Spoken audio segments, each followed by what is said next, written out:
Hello, my name's Veronica Kinsler.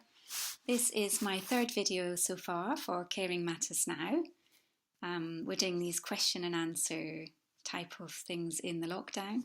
In the first two videos I tried to talk about some basics so that that seemed to cover a lot of people's questions. But now I'm actually going to try and answer individual questions. So I'm sorry if they're not applicable to everybody, but hopefully the people who answered their questions will be pleased. So the first question, somebody wanted to know about the percentage of people who have brain abnormalities with CMN having melanoma, developing melanoma. So what we can say about this is that we think that if you have an MRI scan in the first year of life, which is totally normal, that your chance of developing melanoma seems to be lower than in people who have abnormalities seen on the brain MRI scan. And it is not at all clear why this is. It's not understood why those things are associated. We can have a guess, but we don't know. One of the most obvious possible reasons is that a lot of the melanoma that develops in childhood actually starts in the brain or the spinal cord. And because of that, it might mean that if you can see something on the scan, if there is actually abnormalities in the brain on the scan, that maybe that just increases your chance because you've got cells there that are abnormal. So that may be the simplest explanation. But it could have other reasons as well. There could be other causes. At any rate, what we think is clear from the data that if you have a normal scan in the first year of life, you do have a less high chance of getting melanoma, at least in childhood. We don't know if that's true in the whole of the life. We only have data from a childhood cohort, so up to the age of about 18. So exact risks are difficult to give people. It depends on exactly what you see on the scan as well. So if you find the commonest finding on the scan, which is something we call intraparenchymal melanosis, this is where you get little focuses of melanin-containing cells. So a bit like little nevi. They're not, but you can think of them like that, like little moles, actually inside the brain itself. That probably doesn't increase your chance of melanoma much, if at all. What seems to be more of an issue is where you have problems along the coating of the spine or a coating of the brain, or if there are many different big structural problems in the brain. All of which are much rarer findings. But when there are those larger, more complicated abnormalities, those are probably the people who have more of an increased risk of melanoma in childhood. Exactly what the risk is, we only know this from one study so far, which is our cohort, which is still following people up prospectively. That means we collect all the people together and then we see what happens to them. It's the best way of doing studies, but it's difficult to do it with rare diseases. But we are lucky in the UK the way we have a system, and because of work done by my predecessor, that there was already a cohort established and we've been able to follow people up for a long time.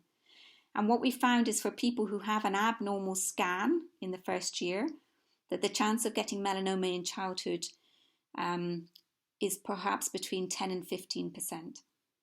But as I say, that won't be the same for everybody. It depends what you find on the scan. And it still means that the vast majority of cases will not get melanoma. So I hope that answers that particular question. Someone then asked, is the chance of melanoma different with different sizes of CMN on the skin? If you only have one, then probably yes, a smaller one has less chance than a larger one. But actually, if you only have one, the chance of getting melanoma at all in the CMN is very low in your lifetime, very low overall. If you have lots of them, does the size of them matter? To some degree, it matters, but what we have found is it is not as important as the MRI scan finding. So if your MRI scan is normal, your risk overall of getting melanoma in childhood, it doesn't matter if you've got lots and what size they are, is still low. It's still 1 to 2%. If, however, you have some findings in the brain, does it matter what size your nevi are as well? Personally, I think it probably doesn't. We don't know that for sure, but at any rate, it's the abnormal scan that matters at the moment from what we understand. So that's not an absolute answer to that. This will change over time. But overall, we now know that the scan is a better predictor of what might happen in terms of melanoma in childhood than the actual nevi on the surface of the skin. At least so far, and on the classifications that people are using at the moment. So I hope that answers that.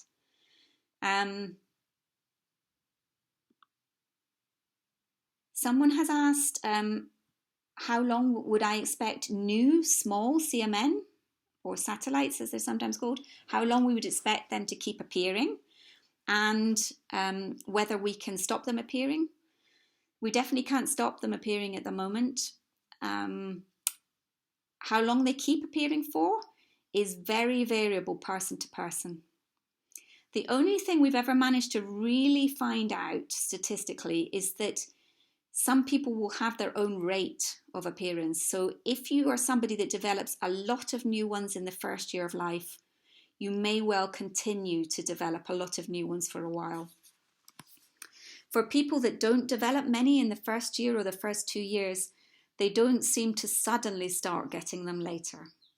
So there is something to do with your own pattern again, which seems to be important. From the point of view of whether they fall off after a certain point, whether, the rate of them appearing, whether that rate falls off, so if it becomes less likely, yes, probably overall, on average, people will be less likely to be developing them later in childhood or in adulthood. But we know that some people will continue to develop them at the same sort of rate all the time. That is probably the exception rather than the rule, but there definitely are people who keep getting them later on. So sorry, it's not totally predictable, and the best predictor that we have at the moment is how your nevi have been behaving so far.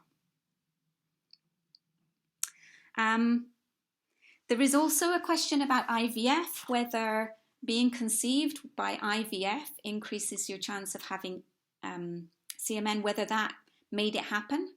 We did specifically look at this at one point in our cohort, and we did not find increased rates of IVF in our cohort.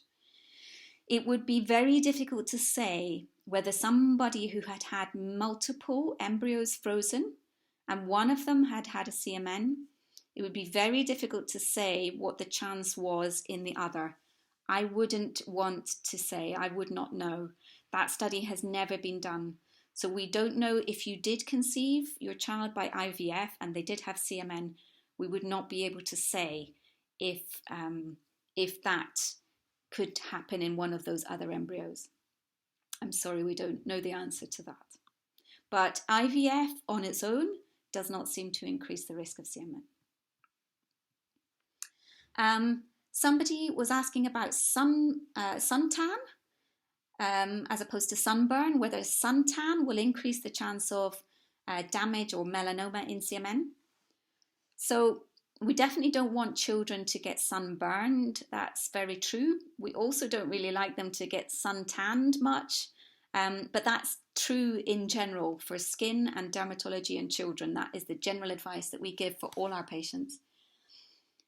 As for the role of melanoma of sunlight in melanoma in CMN, Nobody has answered this question. Nobody has done a study into whether UV light and your exposure to sunshine makes a difference to your chance of getting CMN. It certainly wouldn't make a difference to your chance of having most of CMN in childhood, because most of that develops in the brain first. It's not something that is affected by UV light. But it is possible that the amount of sunlight you have as a child might make a difference to your chance of getting melanoma as an adult. And that is just the same as for all of us, for everybody, that sun exposure in childhood is important for your chance of getting melanoma later in life. So in general, we would like to avoid that if possible, just to avoid sunburns and suntans where you can. Next question, we've had 2 questions from people about a child who travelled to Russia for treatment. I'm afraid I don't want to comment on individual cases. I'm really sorry about that. It's just that I've not seen the child personally. I don't know what the treatment is in detail. So in general, what I would say is if there was a fantastic new treatment for CMN, we would want it to be properly tested in a study. We would want it to be properly published, not in a newspaper, but by proper peer review. A bit like I was talking before about talking about science too early before proper results have been done. I don't think it's a good idea. It doesn't mean it's definitely not a good idea what they're doing, but that's not how to go about publishing results, because you can't tell anything from one case and with no follow-up. So these things have to be done systematically, otherwise they can be very misleading. We don't know the whole story, and we don't know potential harms that are being done from any treatments where people haven't published things in detail properly. So I wouldn't want to comment on that individual case. Somebody else has been asking about applying sun cream to children with CMN. So we would generally say use the same sun protection techniques that you would use for any of your children. So we advise, number 1, sun avoidance. So in the very hot parts of the day, which is 10 till 4, April to September, that's in the UK. So it will be different for different countries. And actually in the UK, we don't get a lot of amazing weather. But that's when the UV can be high. And for those times of the day, we say generally avoid being out if you can, if you're out, to avoid the sun by sitting in the shade. So the shade does not prevent you getting UV, but it decreases it. And so sitting under a tree, under a parasol, walking on the shady side of the street, all those things are really good. They help to minimize sun. So that's sun avoidance. The second thing is clothes protection. So use of a big hat is probably the best thing you will ever do for any of your children when they're small in terms of sun protection. A big hat with a decent brim that goes across the ears and across the back of the neck and down over the face is really worth doing. All children will take them off and throw them in the mud, and you have to pick them up and put a new one on or keep trying. It is amazing that after 3 years of doing that, they will wear their hat. It's worth doing. That sun protection that you get from the hat is really good, because obviously the areas which point upwards, so the top of the ears, the top of your forehead, the top of your nose, tops of your cheeks, tops of your shoulders, tops of your feet, those areas get a lot more sun than the rest of you. So by putting a big hat on, you make a huge difference to a lot of those areas at once. So clothes are important. So that's the first thing, a hat. Second thing is to cover shoulders. So longer sleeve t-shirts, not strappy t-shirts, and legs, longer shorts rather than short.